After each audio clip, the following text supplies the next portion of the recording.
Well, thank you for joining me for another video here. It's it's just always feels like a really deep opportunity when I feel the guidance to do these Google Hangout classes. It's always an opportunity for myself, I feel, to just be very, very prayerful and very open and I can, and sometimes, just noticing the fears that arise around, well, what, I need to come up with a presentation of some kind, I need to know what I'm going to talk about, but, that fear has been washed so much over the years of just trusting, of learning, of practicing, joining with people and really letting my mind just be emptied, be totally empty of everything. And that's actually the only way I can truly serve, is when there's nothing in the mind, and it's like a clear channel, and then words can be given by the Spirit. They can come through spontaneously, but if there's anything in the way, any kind of agenda or pre-planned, not that people shouldn't do that if they feel the fear is too high. In the Course, Jesus does say that sometimes a mixture of magic and miracles is necessary.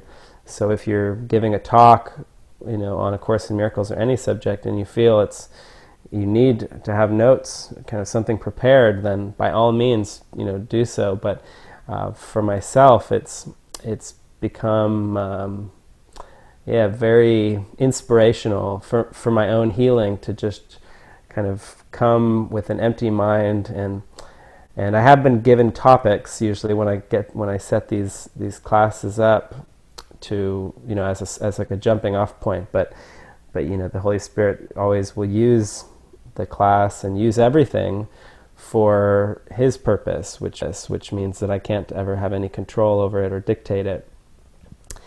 And that's really the topic today, is about how the Holy Spirit uses everything of this world, which is everything the ego made, since the ego seemed to make the world and make the symbols of the world, which is without exception. Then everything the ego made has been given meaning by the ego. It's been given some association that's very deeply rooted in the mind.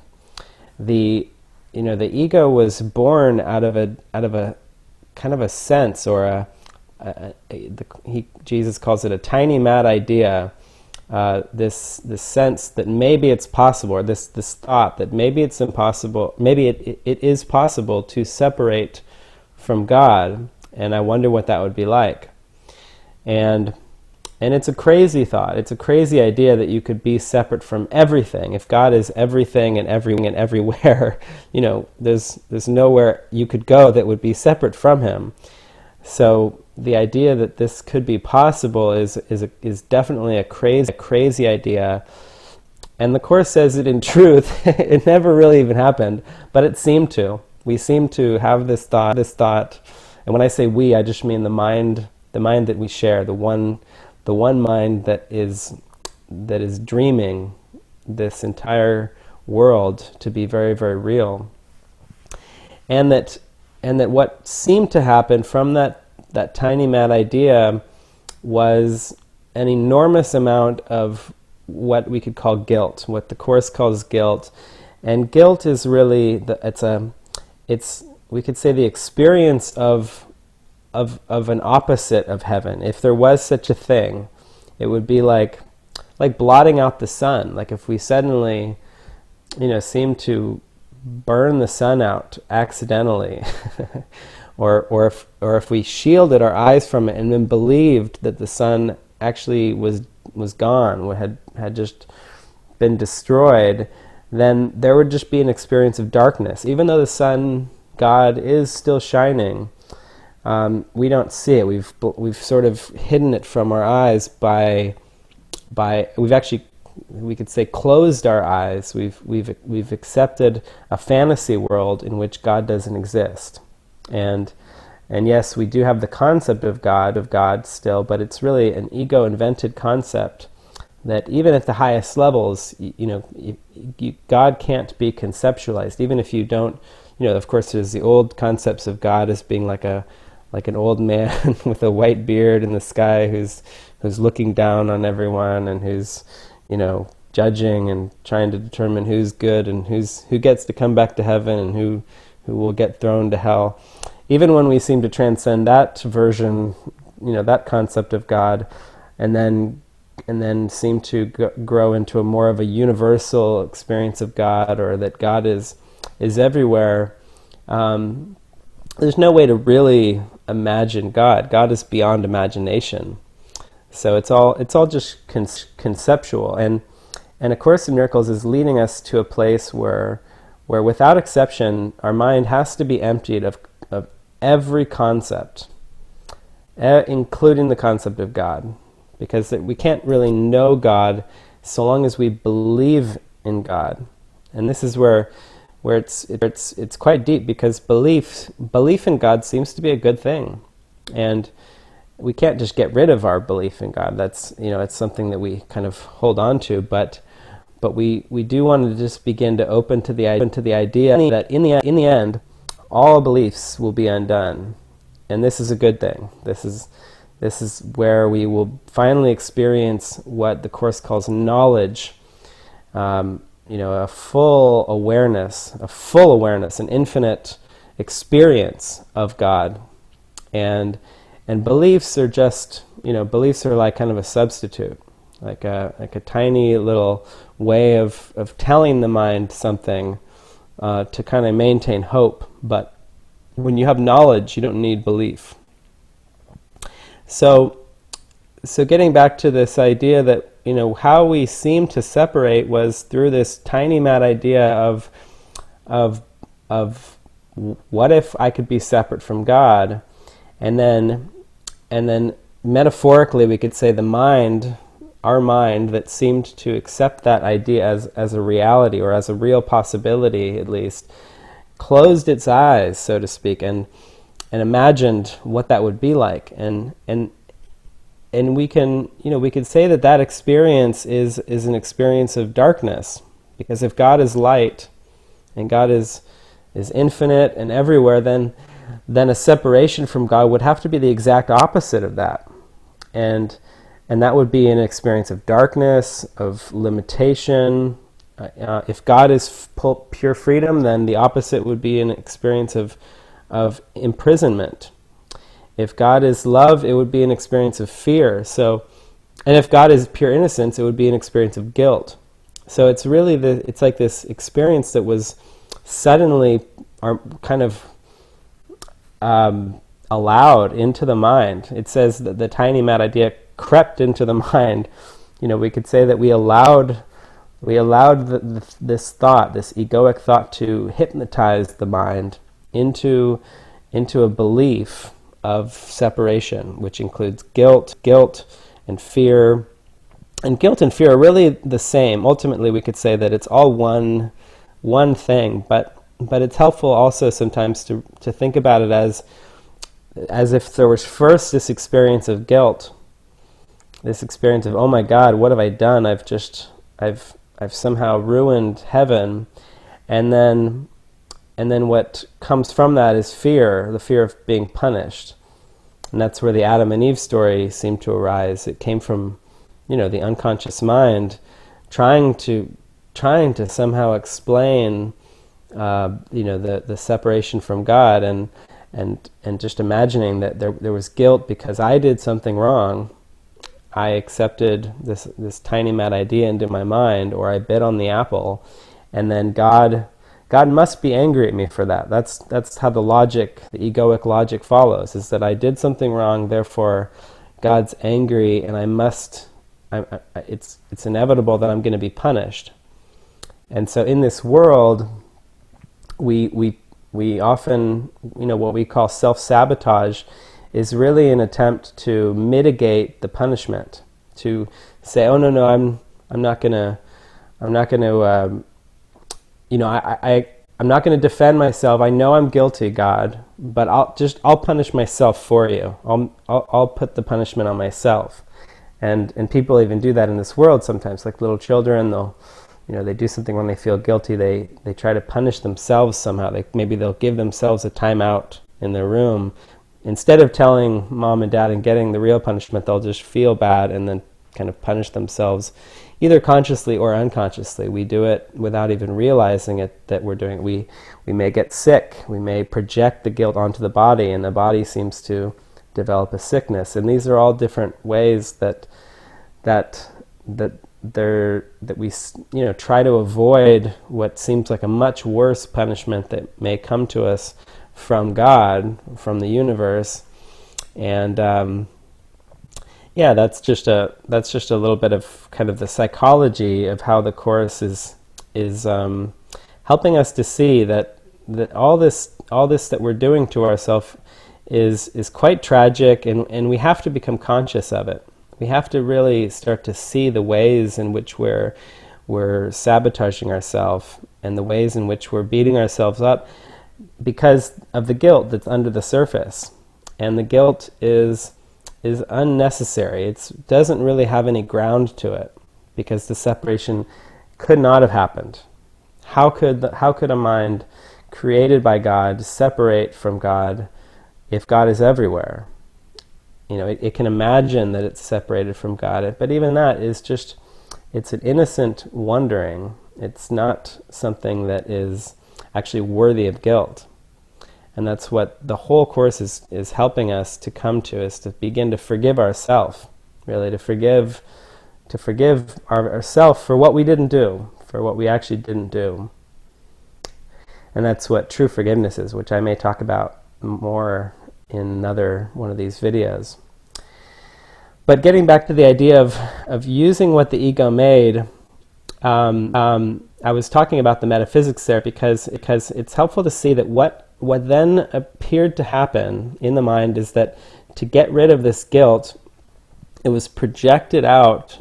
First, an entire cosmos was kind of invented, just a plethora of images. And these images were ordered and structured and put into a hierarchy of meaning, where we could project the guilt onto this hierarchy and say that some of these images are very, very guilty images, that these are bad images. Like we could say Hitler is, an image in the mind that was given a role of being a bad guy so that there could be guilt projected onto the bad guy. And there's many, many others, of course. And then others that aren't so bad, but they're still a little bit guilty.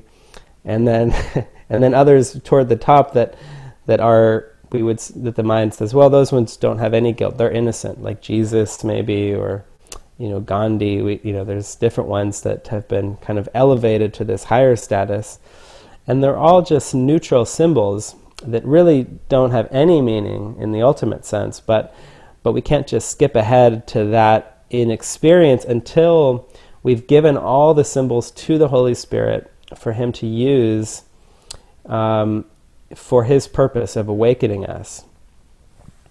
And what I mean by that, by giving the symbols to Him, is it's really like an internal process. So it's really a prayer of, okay, Spirit, I'm perceiving all these symbols in my mind. I'm perceiving a world. I'm perceiving what I think of as people doing things and not doing things, all these different happenings, crazy things happening all the time, and I don't know how to deal with it, but I know that you do, and I know that if I'm willing to give my mind over to you.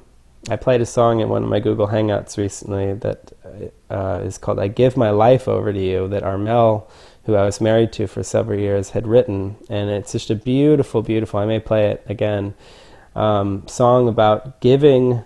I give my life over to you. And even that idea, I give my life over to you, or I give my mind over to you, it's using it's using the idea of duality. It sounds dualistic, as if me and God are separate, and I'm going to give my mind over to you. You know, and I'm using God and Holy Spirit kind of synonymously sometimes, but this sense that I and the Holy Spirit are different, and I have to give my mind over to the Holy Spirit, even though that's ultimately, you know, from a non-dualistic perspective, that can't really make sense. But from the belief, I can't just deny that there's a belief in separation, that there's a sense, an experience of me being separate and the Holy Spirit being kind of outside me or maybe everywhere, but that there's still some kind of a boundary between my seemingly individual mind and then the Holy Spirit. And because of that sense or that experience of duality, it's helpful to use that prayer. And that's an example of what I mean by the Spirit using what the ego made. The ego made the sense of individuality, which, if you look at the word individuality, it ends in the word duality, individuality. And so this is a concept the ego made, but we can't just kind of try to obliterate it by just affirming oneness. We can't just say all is one, there's only oneness. We can say that to ourselves, but it's not really going to get rid of the underlying feeling of duality and individuality until we've fully given the concept of individuality to the Spirit, to the part of our mind that knows it's not true and has allowed it to be used for a new purpose. Now, what do I mean by that? Because that's, I think, a really deep topic that I don't really hear people talking about it, and even in Course in Miracles circles, I don't think it's often really looked at and explored. That in the beginning, we could say, when the ego seemed to invent the world and invent all these concepts, like I said, it projected guilt onto all these concepts. So individuality, there's guilt underneath it. The mind has associated it with guilt. And in order to counteract that guilt, sometimes people will then flip to the other extreme and say, no, individuality is sacred and we need to honor each other's individuality. And what we actually want to do is we want to say, okay, individuality has a meaning in my mind. It definitely seems to be important. There's something about it. But and the ego has made it for its own purpose of keeping the mind feeling that guilt and feeling separate. But what I can do is I can give that concept to the Spirit and say, okay, use my individuality, use what seems to keep me separate, which is this belief in having a body, use everything that I seem to have, my possessions, my skills, everything that I seem to believe in, use all of that for the purpose of awakening me. And so the Spirit does this in a lot of different ways. With one way we could talk about is just, I mentioned in the description of this video how the Course, A Course in Miracles, came in a way that would really use what Helen Schuckman, who was the scribe of A Course in Miracles, what she believed in order to help her loosen from those beliefs, in order to kind of meet her where she was. She was a psychologist, she was into education, she had a Christian upbringing. I also mentioned dualistic, but everyone believes in duality who seems to believe in this world. And so the Course came in that kind of a context, using Christian terms, psychological terms, educational terms, and always speaking as if the separation happened often, using the dualistic terms as if we really are people here, so that it could meet us where we are and use that. And it, for myself, I know a lot of people have kind of had a challenging time. I definitely had a challenging time with the fact that the Course was using Christian language, because I wasn't really raised traditionally Christian, but I definitely had some grievances towards, Christianity and Catholicism. It always struck me as just a very backwards religion, that they were taking Jesus and trying to using him for their own purpose. And I think deep in my heart, and I'm sure many of you as well, knew that Jesus was not really advocating sacrifice, and that he never even really taught anything about how he would have to be sacrificed to atone for the sins. That was something that other people were saying.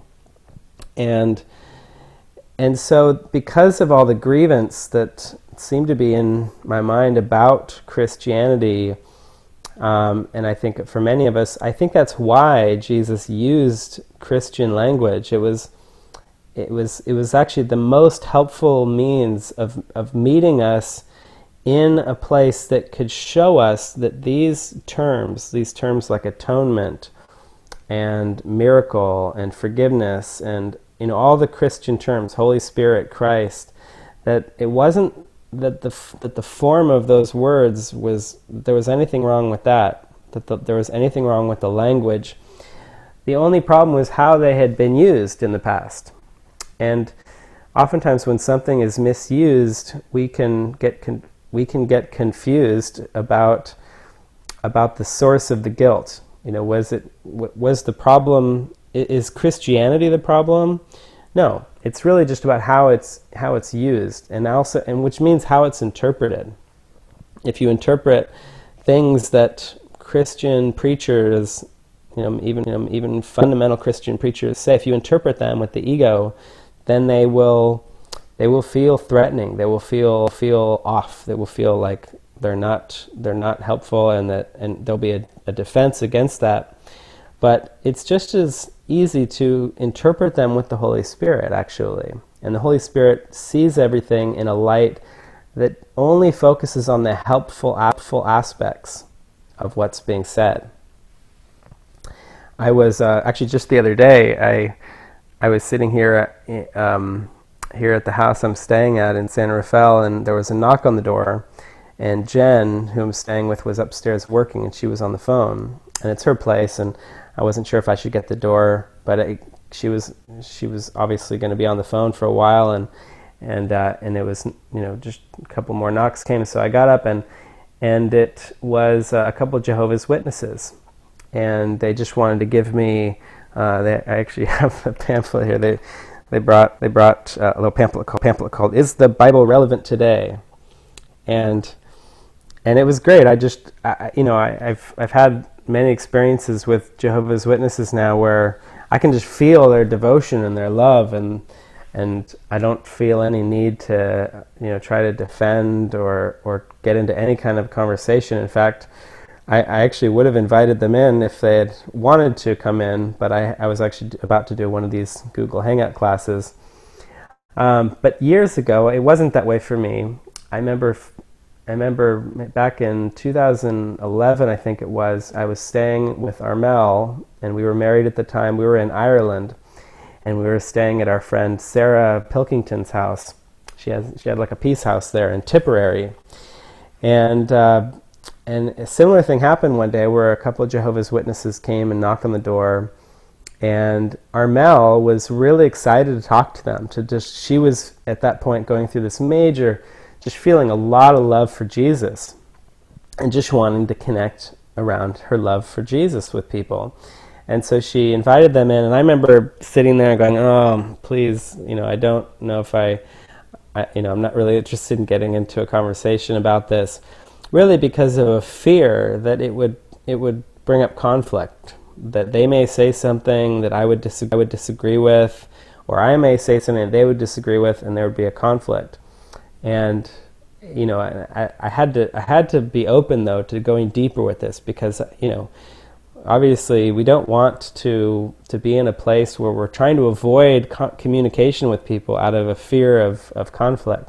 I knew that deep down I wanted to get to a place where I could just kind of look beyond all belief systems. Just see that, none of them are true. They're all belief systems. They're all belief systems are actually of the ego. Even A Course in Miracles is still just a set of words and ideas that is coming from the idea that separation is possible, but it's pointing us, under the Holy Spirit's guidance, it's pointing us back to the awareness of ultimate truth, which ultimately sees that separation is impossible, words can't even exist.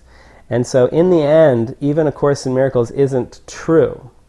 It can be a pointer to the truth, like all religions can. All religions can point to the truth. And that's what I didn't fully see that at the time. There was still a strong identification with the Course. Like, this is my path, and this is the one true path. I've transcended all the others, and now I've found the one true path. And that was limiting me from actually feeling the joy that's much deeper in the mind. As long as there's any identification with any particular belief, then there's always going to be a fear of conflict, because there's a guilt associated that automatically comes whenever we identify with a belief or a thought of any kind. And so what happened was that they came in and they chatted with us for a bit, and they asked us if we were interested in learning more about the Bible. And they invited us to one of their Kingdom Hall meetings that was going to be happening the next weekend, I believe, on Sunday. And I just said, well, I'm not sure. And Armel was like, yeah, I definitely want to go. And I just was like, oh my God, this is, I'm not really into this. And it was making me feel very uncomfortable.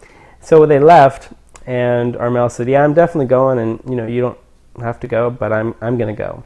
So she went, and I didn't go on that following Sunday, and came back and was just lit up with happiness. She's had the most amazing time. She said it was just so joyful just to be in the presence with them and connect.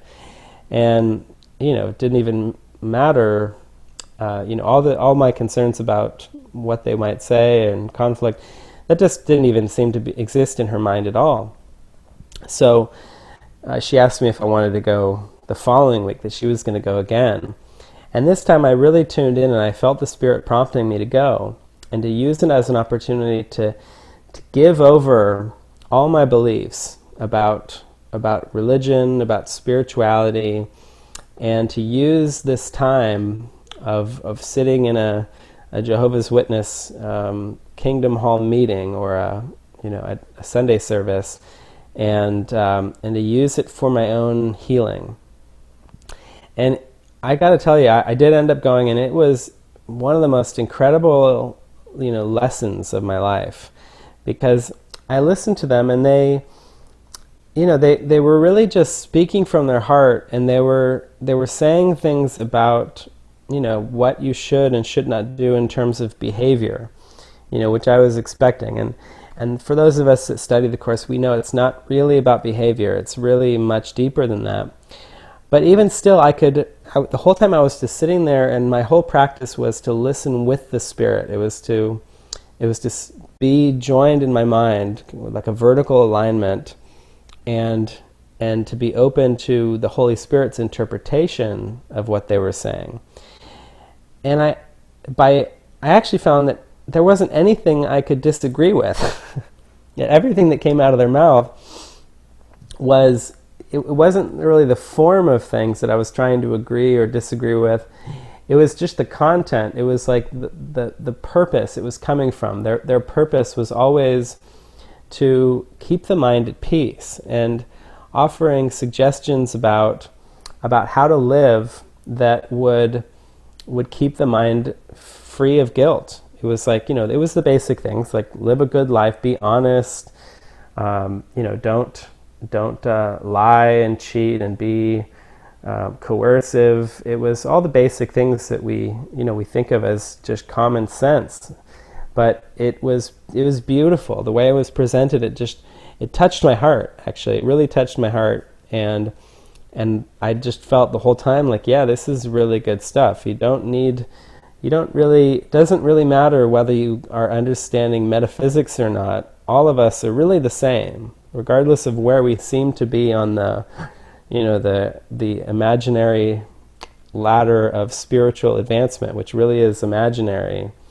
It's really true that our mind is one, and in every moment we just have two choices. We can either be listening with the ego, which would see everything as a hierarchy and judging and comparing and putting some people down and some people up and trying to kind of figure out where people are on their spiritual evolution, versus the Holy Spirit that doesn't really have any interest in that. The Holy Spirit is interested only in enlightening our own mind to the love that we are. And so it doesn't make comparisons. It doesn't put things in categories. It doesn't judge the world and try to further break it up. It uses everything that the ego made in order to undo the guilt and the dividing lines that seem to keep things apart and keep things separate. I mentioned in an earlier video that it's almost as if with the separation, as if there was a big mirror and we cracked it, we punctured we just put one stab of maybe a chisel into the mirror, and then it splintered out and made the whole mirror crack into many, many different fragments. And this is what we would call, from the perspective of psychology, we could say fragmented perception is what we now are looking through at the world through. And the Spirit's job is to kind of heal the mirror, to heal the cracks. And as we go deeper and deeper, it seems as if the mirror has we have less categories. Our mind becomes actually a lot simpler. We become more childlike. We start to feel a sense of, gosh, I really don't know. People can be talking to us about politics or about, the latest, scientific research on food consumption and what's healthy. And we get, I just started to feel more and more like I don't have any opinion about that.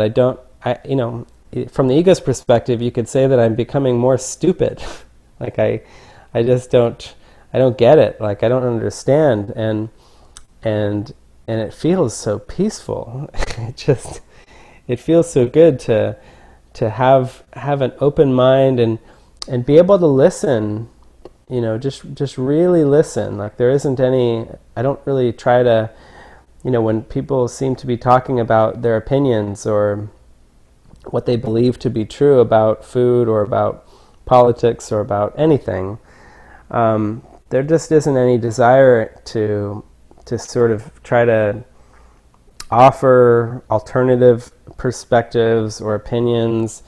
Sometimes the Spirit will come through with ideas and parables that can help to loosen the mind from fixating on certain beliefs, but it doesn't feel like it's coming from me anymore. It doesn't feel like it's something that I would ever try to change. I'm not trying to change people's minds. I'm happy to just be, and I really trust that's all that's necessary to be truly helpful.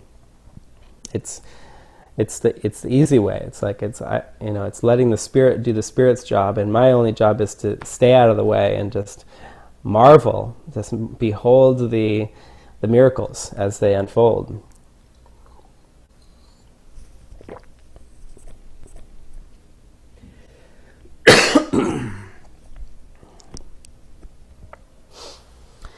So yeah, it's just a fun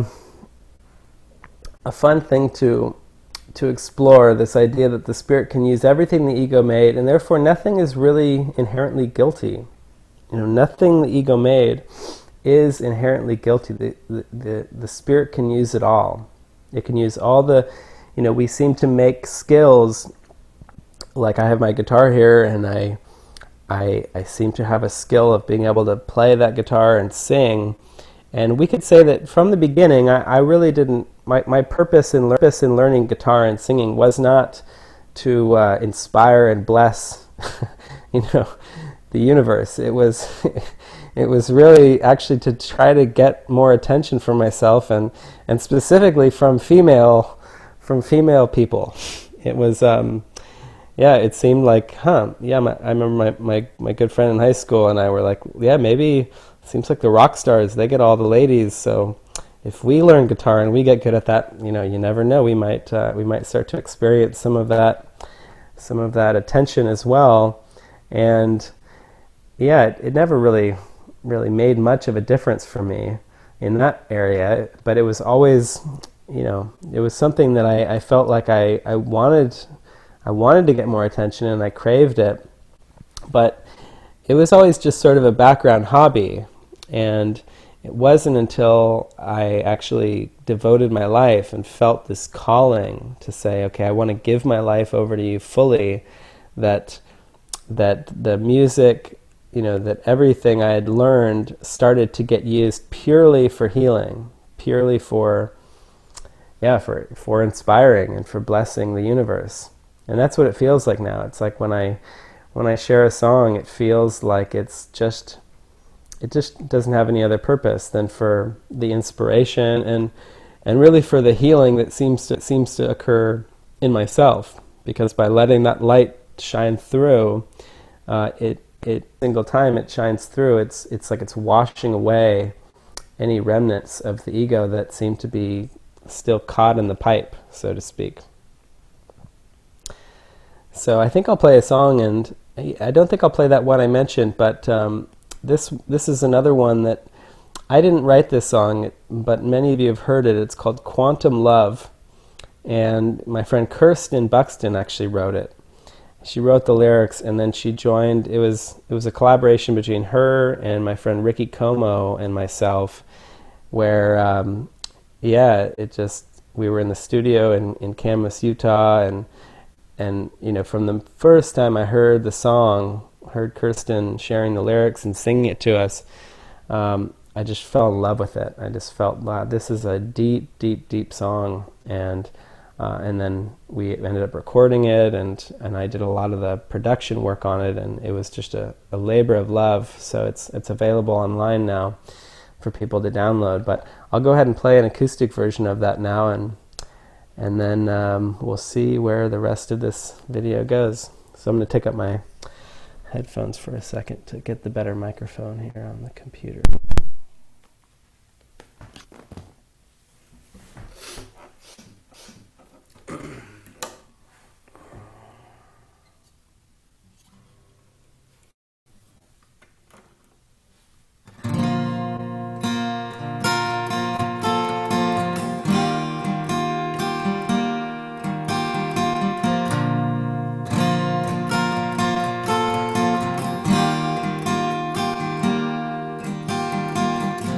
This love's beyond romantic. This love cannot be contained. It's bigger than the two of us. Dissolves walls and breaks the chains.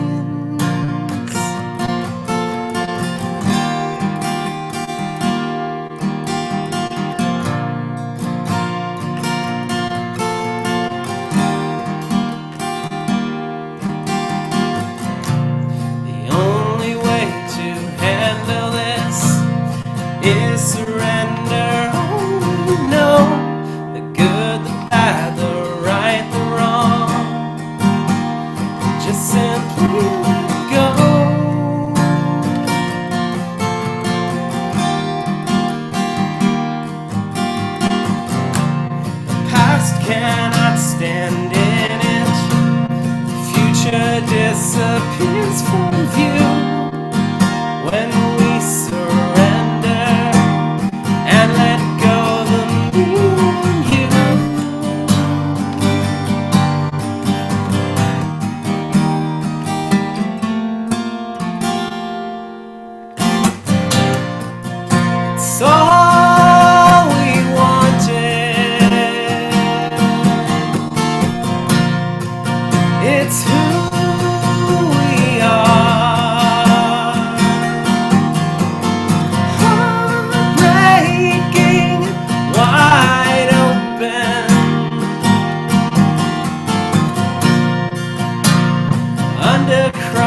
I also want to mention that there is a Q&A app for anyone who happens to be watching right now.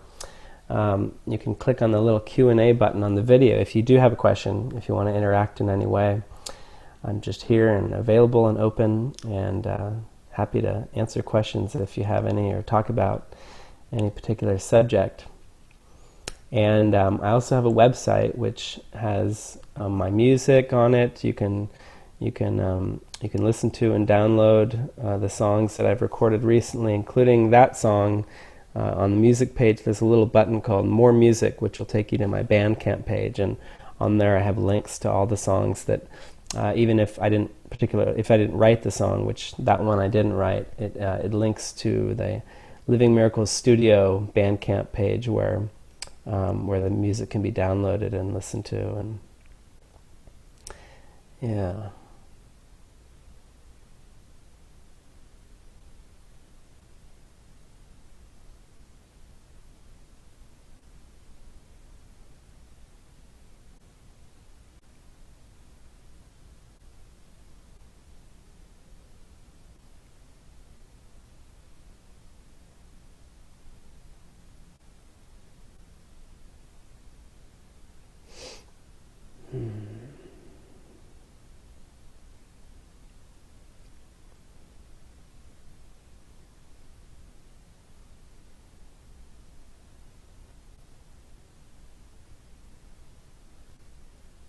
Well, thank you so much for joining me here, and yeah, it feels like it's, yeah, it just continues. It feels like the connection, this experience of going deeper with each other and seeing the Christ in each other just gets more and more intimate. And I see that there's a question here. Hi Eric, how do you deal with some of the typical reactions / backlash that comes from seeking out the ego to let it go? That comes from seeking out the ego to let it go. Yeah, I guess if I understand the question correctly, I would say that the backlash is something that will, yeah, it seems like it's a reaction, like that whenever we seem to have an experience of deep love and intimacy, then the ego will react. The ego, it says in the Course, will go from suspiciousness to viciousness.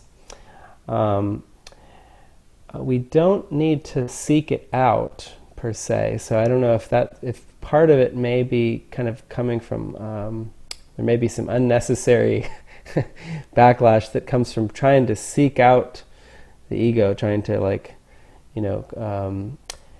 but because the ego is just everywhere. The ego just will come up.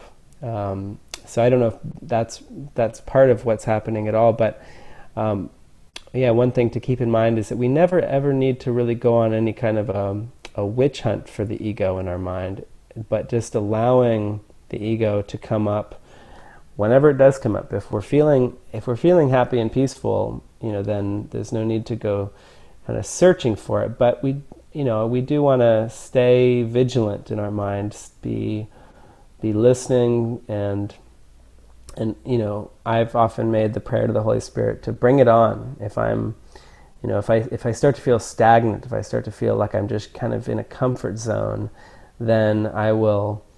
Oh, and this is from Will. Hey, Will. Yeah, I will just pray on how can I get out of the stuckness? How can I? What will really be helpful? And because it starts to feel like really, I don't know, like whenever my mind starts to get too comfortable, then it doesn't feel good. So I'm always wanting to go deeper in that, but. Yeah, the backlash is, I kind of start to welcome them, to be honest with you now, because to me it's been kind of retranslated as a sign of progress. Like, wow, I must be making some good spiritual progress here if the ego is getting that stirred up, and I do experience that often. For me, at this point, it seems to come in the form of headaches. where it will feel like there's like this pressure buildup in my, it feels like in my brain, which we know the brain isn't really the cause of anything. It just seems to get, the mind seems to project out the guilt. So I feel that whenever, as I go deeper and deeper inward into the experience of love, then it's kind of like, I've used this analogy before of like a big pipeline, like there's a pipeline from our mind going back to God, and actually we are the entire pipe, but it seems like everything that's behind us is unconscious, and there's all these rocks and barriers that are preventing, we could say, the light, or we could say the water, imagining it's a water pipe, the spirit, we could imagine it being light or water, either way works, shining through or flowing through, because of all these unconscious blocks that we have back there that are kind of blocking up the light so that only a little bit can come through.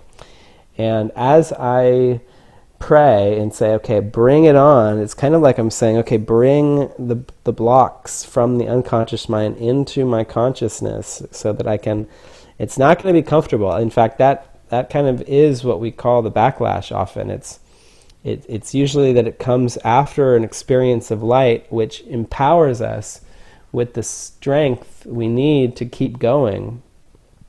And so we will have an experience where the light has just flooded through. Maybe we just released a major block through our prayer or through some experience that we called forth that just really filled our heart with joy. And then the Spirit's like, great, let's, always calling us deeper. Like, don't ever get complacent. Don't ever think that you've arrived until you really are beyond the sense of thinking that you're here in this world. And as long as you think you're still here and still feel like you're here, then there's still work to be done. And so I just try to keep being gentle with myself and allowing the blocks to arise, and that's my only priority. I've really gotten to the point where I don't see anything else as more important than my own healing. And so I don't, if I'm ever feeling like I really need to just be in meditation and be with something, I don't make other plans. Although sometimes the Spirit can offer us ways to go through it a lot quicker. Like, we may get an invitation to go somewhere where we would actually be able to move through the block in our mind much more quickly, because we're joined with, with someone who, there seems to be a quickening that can occur when we're doing it with others. It's like where two or more are gathered. It just seems to move things through a lot quicker, and that actually is a lot more comfortable than trying to do it on our own sometimes. So I always try to stay open to, maybe someone invites me out to dinner and I may be feeling, well, I'm going through, I have a headache, so I can't go.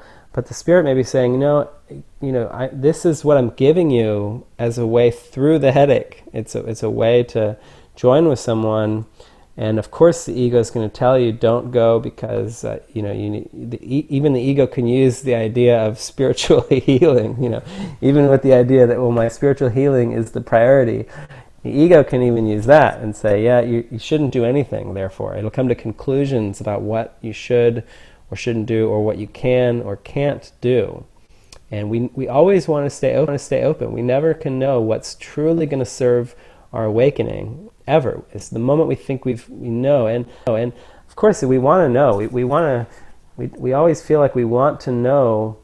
It's uncomfortable to not know. It's uncomfortable it kind of feels like being on the fence at times. It can feel like just that sense of cluelessness is very, very frightening to the ego. It wants to have something it can kind of hang its shirt on and say, okay, this I do know. At least I know this, to feel comfortable. But it's actually a trap. It's always a trap to think we know anything, especially something about what would be in our best interest.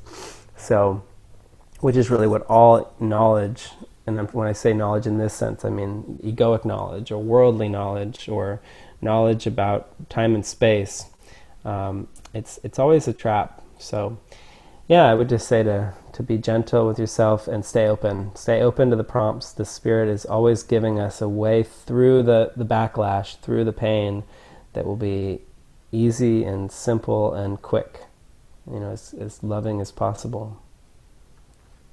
Yeah.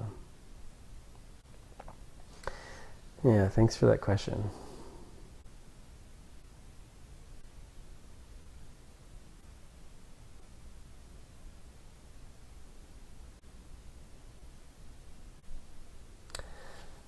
Yeah. I'm sitting here by a little fireplace here.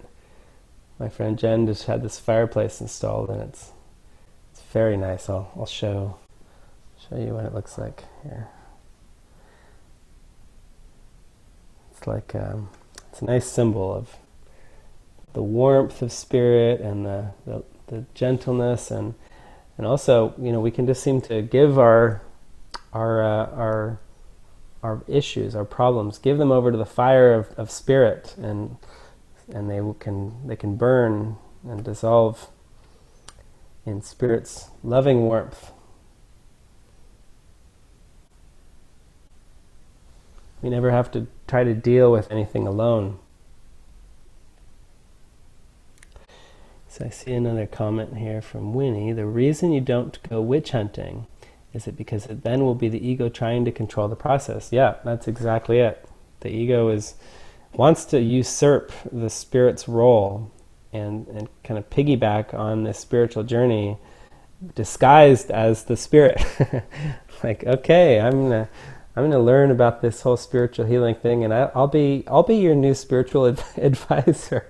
And we need to try to, like, we're gonna be the best. We're gonna get really good at this whole spiritual healing thing together, you and I, and even try to be the best spiritual aspirants out there. And I remember at one time on David's website I saw a funny image that he had posted, one of his websites, or I don't know if it was him or someone else, but it was this picture of like a trophy.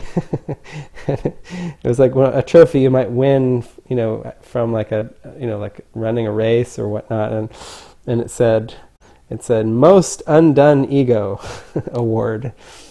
And because the ego values like getting the idea of being more spiritually advanced, and so it tries, like tries to go on a witch hunt, tries to get rid of the ego. The ego is trying to get rid of the ego, but not really. It's actually using the idea of getting rid of the ego in its own way to maintain itself. It's a very, very sneaky trap, and it really values the idea of becoming more enlightened.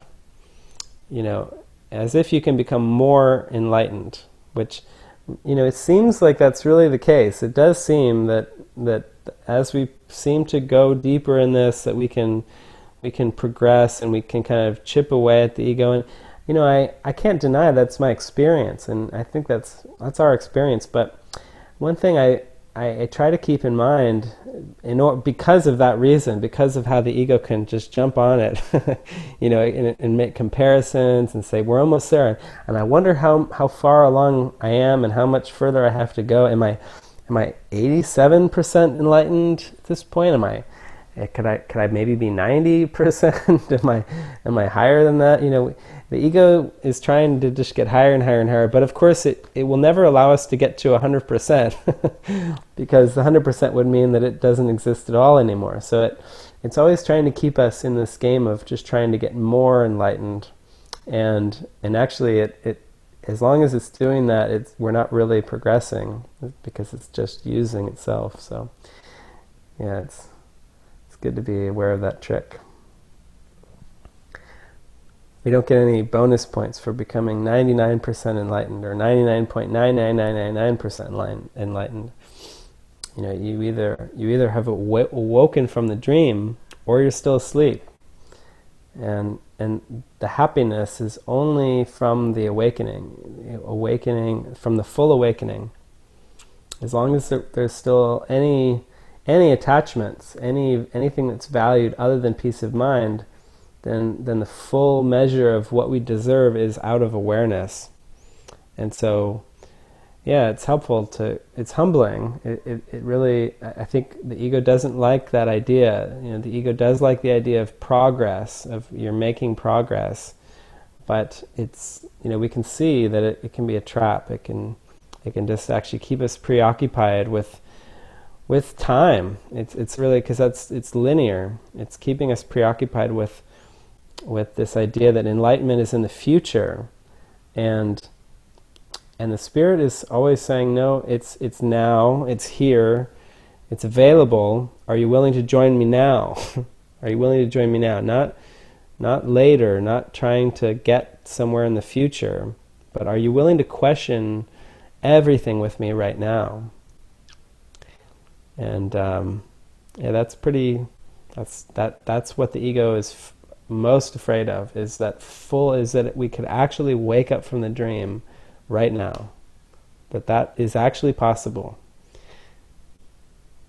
And of course the Spirit will never throw us into eternity, or wake us up without we have to really desire it, we have to really want it. And so it's not that we're really progressing in a personal sense. It's more that our desire for the truth is being strengthened through miracles. And that's why it's called A Course in Miracles. Miracles are the experiences we have in which our mind is totally changed, and we realize we were wrong about what we thought we were right about. And sometimes it's even reflected in just, wow, amazing synchronicities that occur, or just very out of pattern experiences that show us that this world is not what it seems. And every time those experiences seem to happen, it's because we desired it. And it was a means of strengthening our resolve, strengthening our desire, offering us a glimpse of the love that we are, so that we would call it forth even more strongly.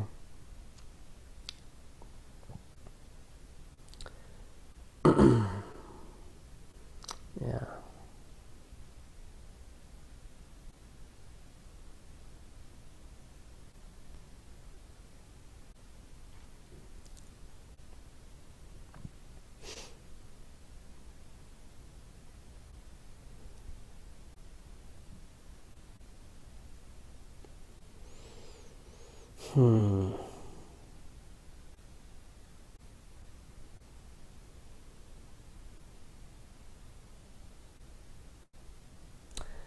Beautiful day in the neighborhood.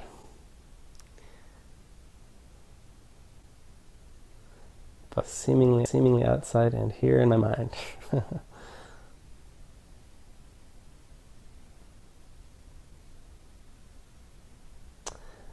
Okay, well, if there aren't any more questions, then it feels like a good point. Let's see if anything else comes in.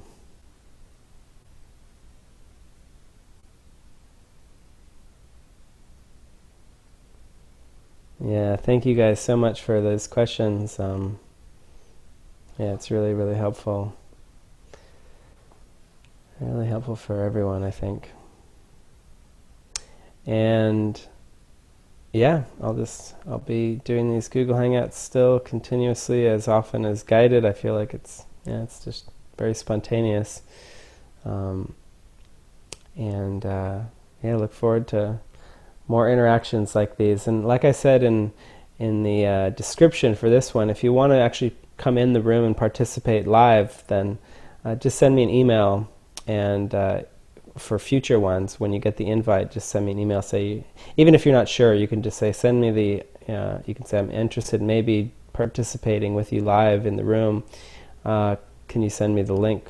And then I'll send it to you as soon as I have it, so that even if you're not sure, you can just have it to join in if you'd like.